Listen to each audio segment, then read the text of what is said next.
बिस्मिल्लाहिर्रहमानिर्रहीम, अस्सलाम वालेकुम, वेलकम टू माय चैनल। आज मैं आपके लिए मीठी दही फुल्कियों की रेसिपी लेकर आई हूँ। तो हम अपनी रेसिपी को स्टार्ट करते हैं। सबसे पहले हमने बेसन ले लिया। बेसन हमने 3 टेबल स्पून लिया। भरे हुए 3 टेबल स्पून मैंने ले लिया बेसन के। और इसमें half tea spoon baking powder डालेंगे। हाफ़ टी स्पून मैंने इसमें बेकिंग पाउडर का डाल दिया। और हाफ़ टी स्पून से भी कम नमक डाल देंगे।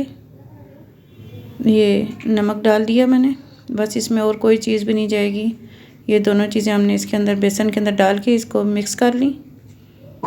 मिक्स करने के बाद इसमें पानी डाल देंगे। पानी थोड़ा थोड़ा डालते जाएंगे और साथ में इसको मिक्स करते जाएंगे ताकि ये हमारा बैटर अच्छा सा तैयार हो जाए। ये हमने इतना बस इसमें पानी डाला है। अब हम इसको अच्छे तरीके से फेंट लेंगे।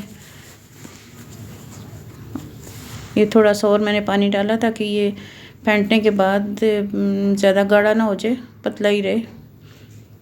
ये देखें, अभी मैं इसको फेंटूंगी 5 मिनट तक इसको मैंने फेंटना है अच्छे तरीके से। फेंटने के बाद ये देखें, इतनी हमें बस इसकी ये जो है ना, ये इतना बस पतला चाहिए, इससे ज़्यादा पतला नहीं होना चाहिए। ऐसे जब चम्मच पे रखें तो इस तरह से ये गिर रहा हो। अब हमने एक कढ़ाई के अंदर ऑयल ले लिया और इसको गर्म होने के लिए रख दिया। ये चम्मच हम ऐसा लेंगे जो सुराखों वाला हो। इसके ऊपर हमने इस बैटर को डाल दिया और इसको हिलाना नहीं है, बस आहिस्ता आहिस्ता आगे पीछे इसको घुमाते जाएं। इसके अंदर से ये गोल गोल से ये दाने निकलते जाएंगे और इसी तरह से हमारी फुल्कियाँ तैयार होती जाएंगी। हम इसको थोड़ा सा चम्मच की मदद से हिला लेंगे। ये देखें, ये गोल गोल इसकी फुल्कियाँ जो हैं ये आ रही हैं इस ऑयल के अंदर। थोड़ा सा इसको हिलाएंगे चम्मच को और इस तरह से हमारी सारी फुल्कियाँ बन जाएंगी। ये इस तरीके से हम बना लेंगे। अगर आप हमारे चैनल पर न्यू हैं तो आप इसको प्लीज़ सब्सक्राइब करें और हमारे इस रेसिपी को आप लाइक और शेयर ज़रूर कीजिए। और इस तरह से हम इसको हिलाते जाएंगे। आंच बिल्कुल हम मीडियम रखेंगे ताकि ये हमारी फुल्कियाँ लाइट गोल्डन सी हो जाएं। बहुत ज़्यादा वाइट भी नहीं होनी चाहिए और बहुत ज़्यादा डार्क ब्राउन भी नहीं होनी चाहिए, लाइट गोल्डन होनी चाहिए। इसको मीडियम आंच पे हम पकाएंगे और फिर पकाने के बाद हम इनको निकाल लेंगे।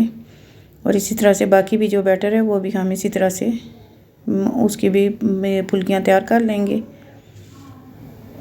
और फिर वो भी इकट्ठी हम इसी तरह से निकाल लेंगे। ये देखें, काफ़ी हद तक इसका गोल्डन कलर आ रहा है, कलर इसका चेंज हो रहा है। ये बस इतना सा हमें लाइट गोल्डन ही चाहिए, बस ये इतना लाइट चाहिए हमें। ये हो गया अब तैयार। इसको हम प्लेट में निकाल लेंगे। ये सारी फुल्कियाँ निकालने के बाद हम इसी तरह से इसी प्रोसीजर को दोबारा रिपीट करेंगे और बाकी की भी जितनी हैं फुल्कियाँ वो भी बना लेंगे।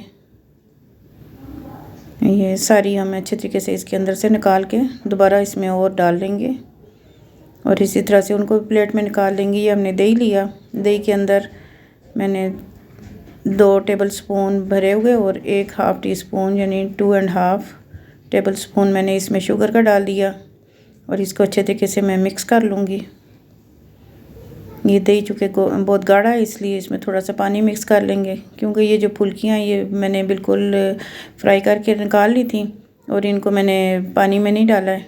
इसको डायरेक्ट इसमें दही में डालेंगे तो ये दही को चूस लेती हैं। इस वजह से इसके अंदर मैंने थोड़ा सा पानी ऐड कर लिया है। पानी ऐड करने के बाद अब इसमें मैं ये सारी फुल्कियाँ डाल दूँगी और इसको अच्छे तरीके से मिक्स कर लूँगी। मिक्स करने के बाद ये सारी ऊपर नीचे करेंगे ताकि सारी फुल्कियाँ जो हैं वो दही के अंदर अच्छे तरीके से मिक्स हो जाएं।